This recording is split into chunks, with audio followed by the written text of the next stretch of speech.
Muy buenas tardes, mi nombre es Orlando Rafael Arrieta Fernández. Les voy a presentar la exposición titulada Tiempos e importancia de las fuentes históricas. Este trabajo corresponde al curso de la introducción de la historia de la UNAD.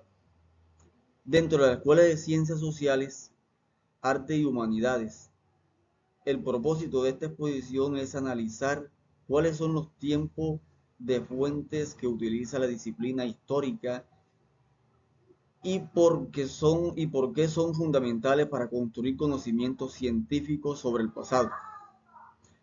La historia no se recuerda sola, se construye a partir de evidencias que debemos interrogar críticamente.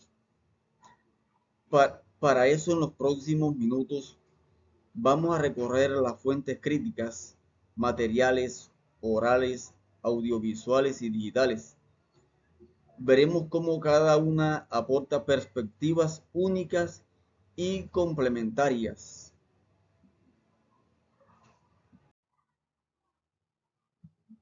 ¿Cómo conocemos el pasado? La historia es una disciplina que depende de las fuentes. El pasado no está disponible de manera directa. Lo conocemos a través de huellas, testimonios, documentos que han sobrevivido. Por eso decimos que el conocimiento histórico es mediado. Siempre pasa por la interpretación crítica de esas fuentes.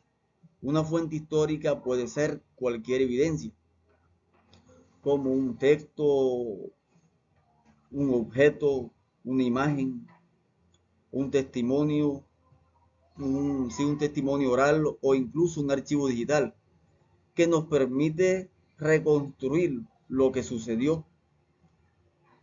Sin fuente no hay historia científica. Sin crítica de fuente no hay rigor académico. El historiador debe preguntarse siempre, ¿quién produjo esta fuente? ¿En qué contexto? ¿Con qué intención? ¿Qué silencios o ausencia contiene? Solo así podemos acercarnos a una comprensión más completa del pasado. Fuentes escritas. Las fuentes escritas son las más tradicionales y han dominado la historiografía durante siglos. Incluyen documentos oficiales como notariales y judiciales, periodísticos, cartas, memoriales, testamentos e inventarios. Su principal ventaja es que ofrecen datos directos y verificables. Sin embargo, como advierte Carreño 2025, no basta por sí sola para comprender la vida cotidiana. Un solo inventario puede decirnos qué objetos tenía una familia, pero no cómo los usaban ni qué significado tenían. Por ejemplo, un testamento puede enumerar prendas de vestir, pero no se dice si esas prendas eran usadas en ceremonias religiosas, en fiestas o en la vida diaria. Por eso las fuentes escritas deben ser contrastadas como otras evidencias. El historiador debe leerlas críticamente, reconociendo que también son productos de una época con intenciones y limitaciones. Fuentes materiales e iconográficas. Las fuentes materiales e iconográficas incluyen objetos, vestimentas, arquitecturas, utensilios y representaciones visuales como pinturas, grabados y fotografías.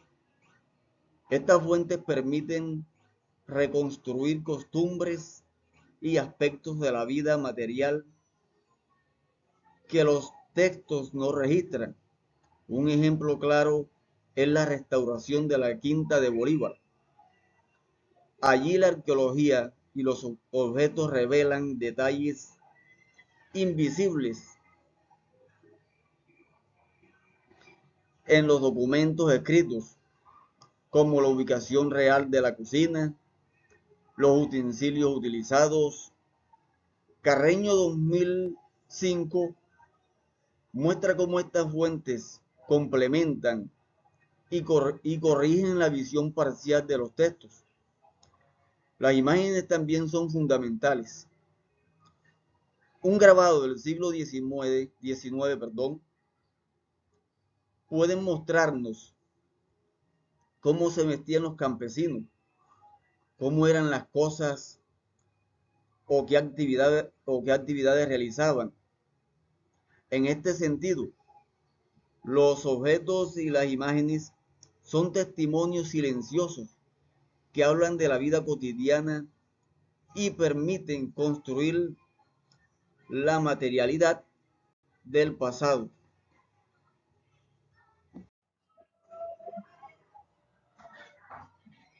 Fuentes orales.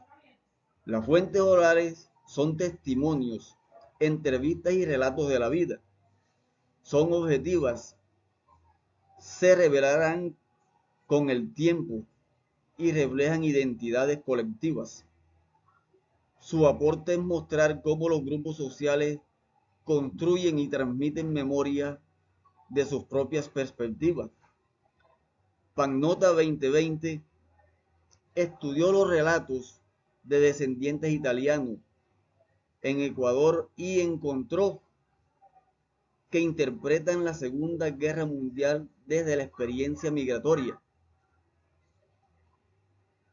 Esto nos recuerda que la memoria no es fija, cambia según la generación y el contexto. Por ejemplo, un abuelo puede recordar la migración como un sacrificio, mientras que sus nietos la narran como una oportunidad. Las fuentes orales nos permiten acceder a esas memorias vivas, pero debemos ser conscientes de su objetividad. Por eso es necesario contrastarlas con las fuentes para garantizar su rigor. Aún así son esenciales para comprender cómo las comunidades recuerdan, olvidan y resignifican el pasado.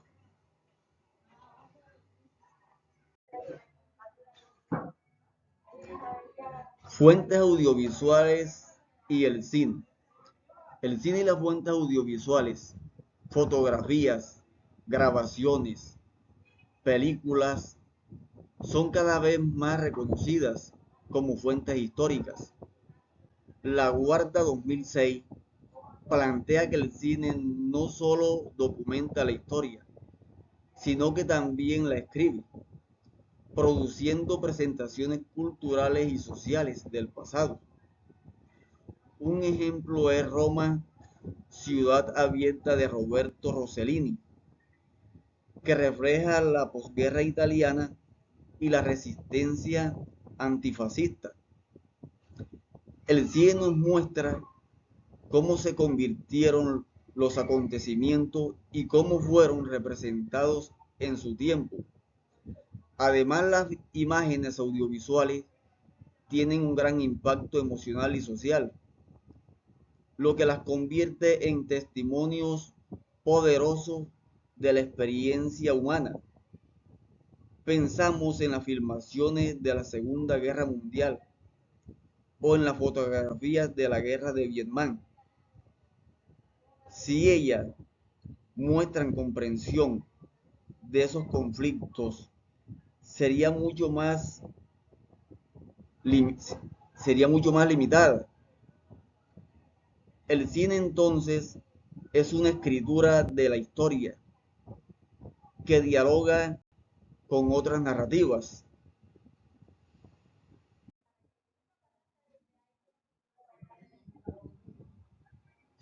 Fuentes digitales. En la actualidad, las fuentes digitales han transformado la investigación histórica. La digitalización democratiza el conocimiento, permitiendo el acceso global a documentos que antes estaban restringidos. Sin embargo, como advierte Pons 2011, existen riesgos, errores de digitalización, pérdida de metadatos y dependencias de plataformas privadas como Google Bonds. Pons distingue entre documentos digitalizados que nacieron en otros soportes y fueron convertidos y fuentes nacidas digitales. Fuentes, sí, fuentes nacidas digitales como correos electrónicos o páginas web. Cada una plantea desafíos de preservación. El reto es garantizar que estas fuentes se conserven y que el acceso no dependa exclusivamente de empresas privadas. Pensamos que un archivo digital puede desaparecer si la plataforma cierra o si el formato se vuelve obsoleto. Por eso la historia digital nos obliga a reflexionar sobre la preservación y el acceso al conocimiento. Clasificación general de las fuentes. Podemos clasificar la fuente en dos grandes categorías, primarias y secundarias. Las fuentes primarias son producidas en la época que se estudia, documentos originales, objetos, testimonios directos, fotografías y archivos digitales. Las fuentes secundarias son interpretaciones posteriores, libros de historias, artículos académicos, análisis histográficos. Además, según su soporte podemos distinguir fuentes escritas, materiales, orales, audiovisuales y digitales, como explica Manrique 2025. Esta clasificación nos ayuda a organizar la investigación y a comprender qué tipo de evidencia estamos utilizando. Es importante recordar que ninguna fuente es neutra. Todas deben ser interrogadas críticamente. ¿Por qué son esenciales las fuentes? Las fuentes son esenciales porque permiten reconstruir el pasado desde múltiples perspectivas. Ninguna fuente por sí sola cuenta toda la historia. La pluralidad es condición de análisis riguroso. El contraste y la crítica de la fuente refuerzan la validez del conocimiento histórico como disciplina científica. Además, las fuentes nos permiten evitar visiones parciales o sesgadas. Por ejemplo, un documento oficial puede mostrar la visión de Estado, pero un testimonio oral puede revelar la experiencia de los ciudadanos. Solo al integrar diferentes tipos de fuentes podemos lograr una reconstrucción integral del pasado.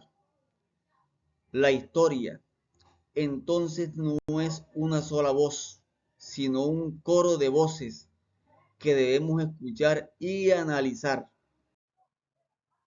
Conclusiones. Para concluir, quiero destacar cuatro ideas principales. Primero, la historia requiere pluralidad de fuentes escritas, materiales, orales, audiovisuales y digitales, para ser comprendida en su complejidad. Segundo, cada tipo de fuente aporta perspectivas únicas, pero también tiene limitaciones que el historiador debe reconocer. Tercero, el historiador no solo usa las fuentes, las interroga, las contextualiza y las contrasta con otras evidencias. Y 4. El reto actual es integrar las fuentes tradicionales con nuevas formas, como el cine, la oralidad, la digitalización, que amplía el horizonte de la investigación histórica. En síntesis, las fuentes son la base de la historia científica y el puente que nos conecta con el pasado. Sin ella, la historia sería una sola memoria fragmentada. Con ella se convierte el conocimiento crítico y compartido.